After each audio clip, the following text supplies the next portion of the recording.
Bien-aimés dans le Seigneur, une fois de plus, que la grâce, la paix et l'amour du Seigneur Jésus-Christ soient notre partage. Nous allons lire notre texte de ce jour dans le livre de Jonas chapitre 3 à compter du verset 1. Nous sommes toujours sur la même rubrique, la repentance. La puissance d'une vraie repentance, d'une véritable repentance. Pourquoi? Parce que beaucoup de gens viennent au Seigneur, mais ne viennent pas de tout leur cœur. À travers ces tests, nous voulons montrer aux hommes l'importance de faire une vraie repentance devant l'Éternel. Alors il est donc écrit ceci. La parole de l'Éternel fut adressée à Jonas une seconde fois en ces mots. Lève-toi, va à Ninive, la grande ville, et proclame-y la publication que je t'ordonne. Et Jonas se leva et alla à Ninive selon la parole de l'Éternel. Or, Ninive était une très grande ville de 3 jours de marche. Jonas fit d'abord dans la ville une journée de marche. Il criait et disait, « Encore 40 jours et Ninive est détruite. » Les gens de Ninive crurent à Dieu.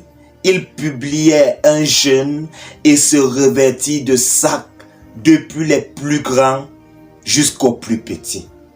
La chose parvint au roi de Ninive.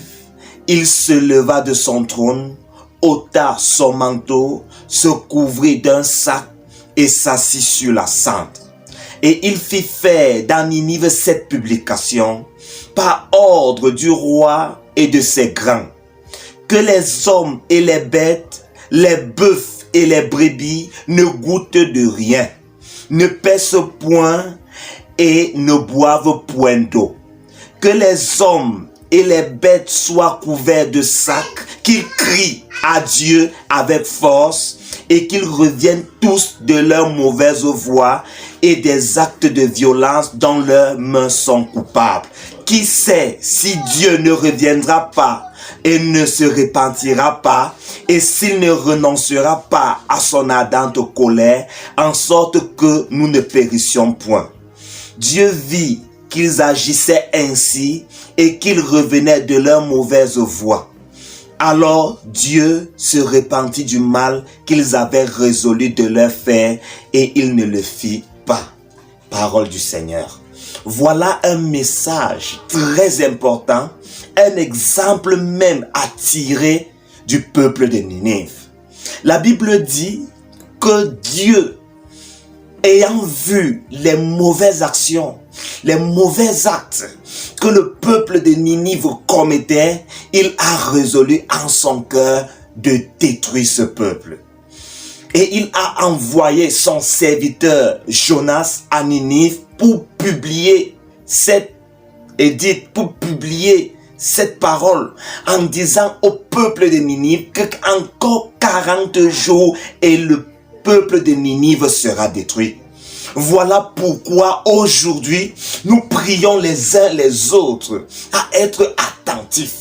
À chaque fois que tu poses des mauvaises actions, à chaque fois que tu pèches volontairement, à chaque fois que tu agis mal devant l'Éternel, il y a une conséquence qui est liée à chaque péché, à chaque mensonge, à chaque méchanceté, à chaque adultère, à chaque cupidité. Une conséquence est liée directement. Je veux que tu sois attentif et que tu sois intelligent. Chaque péché a une conséquence sur cette terre. Bien que la plupart des péchés ont une conséquence éternelle qui est l'enfer. Je veux que tu sois intelligent et que tu saches qu'aujourd'hui, tu peux toucher le cœur de l'Éternel. Tu peux poser des actes qui réjouissent le cœur de Dieu et qui poussent l'Éternel à ne pas jeter un regard sévère sur toi. La Bible nous dit dans le livre de Romains chapitre 1 que la colère de Dieu se révèle du ciel contre toute impiété et contre toute personne qui retient la parole de Dieu injustement captive. À chaque fois que tu pêches volontairement, à chaque fois que tu mens volontairement, à chaque fois que tu voles volontairement, à chaque fois que tes pensées deviennent impures et que ton cœur se tourne vers le mal, il y a une colère de l'Éternel qui plane sur ta tête. Le peuple de Ninive a touché le cœur de Dieu. Il posait des actes mauvais. Il agissait mal devant l'Éternel, ce qui a poussé l'Éternel à être affligé en son cœur et a décidé de les détruire. Il a envoyé son serviteur Jonas. Jonas est allé. Jonas n'était pas très bien habillé. Il n'était même pas très beau. Il sentait même mauvais puisqu'il sortait du ventre du poisson. Mais Jonas est descendu dans la ville de Ninive. Il a fait d'abord une journée de marche. Il criait et disait, encore 40 jours et Ninive sera détruite. Voilà la parole qui a touché le cœur des Ninivites. Voilà la parole qui a touché le cœur des habitants de Ninive. Combien de fois des hommes de Dieu viennent prêcher sur les chaînes de télé? Combien de fois des hommes de Dieu se déplacent pour prêcher l'évangile, pour dire au monde que Dieu, sans tenir compte des temps d'ignorance, annonce maintenant à tous les hommes, en tout lieu, qu'ils aient à se repentir. Parce que Dieu a réservé ce monde pour le feu, pour le jour du jugement et de la ruine des hommes impies. Mais qui croit encore à l'évangile? Qui croit encore à ces messages? Combien de personnes se moquent des serviteurs de Dieu? Combien de personnes critiquent les serviteurs de Dieu? Combien de personnes repoussent les serviteurs de Dieu? Combien de personnes ne se laissent pas avertir par l'évangile? Combien de personnes murmurent contre les serviteurs de Dieu? Le peuple de Ninive n'a pas murmuré contre Jonas. Le peuple de Ninive a cru en Jonas parce qu'il connaissait leurs mauvaises voies. Il connaissait les mauvaises actions qu'il posait. Voilà pourquoi lorsque Jonas est venu, il a crié qu'encore 40 jours et Ninive sera détruit. Ils ont cru à Dieu à travers la parole de Jonas. Ils ont publié un jour de jeûne. Ils ont pris des sacs, ils se sont assis sur la cendre. Voilà une attitude qui a touché le cœur de Dieu.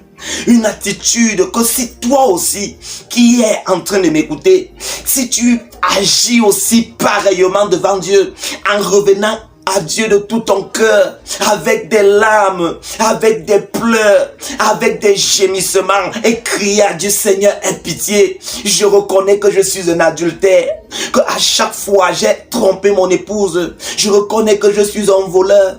Je reconnais que je suis un méchant, un meurtrier, un cupide. Seigneur, je reviens de mes mauvaises voies. Dieu aussi jettera un regard de pitié sur toi. Mais toi aussi, combien de fois les hommes de Dieu prêchent l'évangile?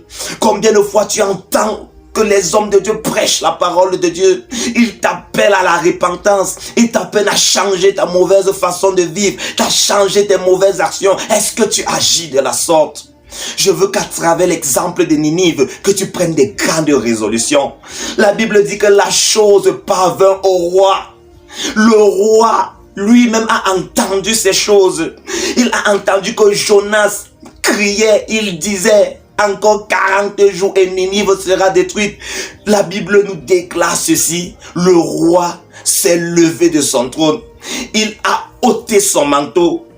Il a pris un sac et il s'est assis sur la cendre. Quelle humilité! Quelle humilité face à l'évangile! Quelle humilité face à la parole de Dieu. Et toi, qu'est-ce que tu fais lorsque tu entends la parole de Dieu? Lorsque tu es coupable, lorsque toi, impudique, tu écoutes que l'impudicité t'amènera en enfer, qu'est-ce que tu fais? Est-ce que tu te moques des serviteurs de Dieu? Lorsque toi, voleur, tu te rends compte que le vol amènera plusieurs personnes en enfer, qu'est-ce que tu fais? Quelle est la résolution que tu prends? Lorsque tu entends que l'adultère t'amènera en enfer, qu'est-ce que tu prends comme résolution? Le peuple de Ninive a cru à l'évangile. Je prie que aussi, toi aussi, que tu crois, que tu mettes ta confiance en cette parole, que tu aies aussi cette saine intelligence de croire à l'évangile. Le peuple de Ninive a cru. Le roi jusqu'au bétail ont passé un temps de jeûne.